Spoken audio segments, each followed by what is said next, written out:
બનાસકાંઠા જિલ્લાના ધાનેરા તાલુકાના હડતા ગામમાં સિંગની અંદર છેલ્લા 5 વર્ષથી દોરા ધાગા ધતિંગ લીલા કરનાર નરેશ બળવંતરાય માજી રાણા જેઓ લોકોને બ્રહ્મા નાખી સંતાન પ્રાપ્તિ, કેન્સરના દર્દીને સાજા કરવા અવૈજ્ઞાનિક ઉપચાર કરતા હતા, તેઓ રંગે હાથે ઝડપાઈ ગયા છે।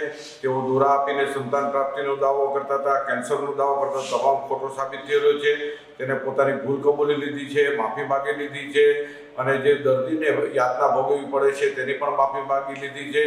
અને વિજ્ઞાન જાથાનો 1289મો ધાનેરા પોલીસ સ્ટેશનની મદદથી પર્દાફાશ કરવામાં આવ્યો છે। અમે લોકોને અપીલ કરી છે કે આવા ભુવા, ભરાડી, મુંજાવર કે પાદરી કે કોઈ પણ આવા ધતિંગબાજ હોય તેનાથી લોકોએ સ્વયં જાગૃતિ કરીને દૂર રહેવા જાથા અપીલ કરી છે। વિજ્ઞાન જાથાએ આજે નરેશ ભુવાને અને એની પાપ લીલા અને પાખંડ લીલા કાયમી માટે સમાપ્ત કરેલ છે અને હવે લોકોએ તેમાંથી ધડો લઈ અને આવા ભુવા ભરાડથી દૂર રહેવા જાથા અપીલ કરે છે।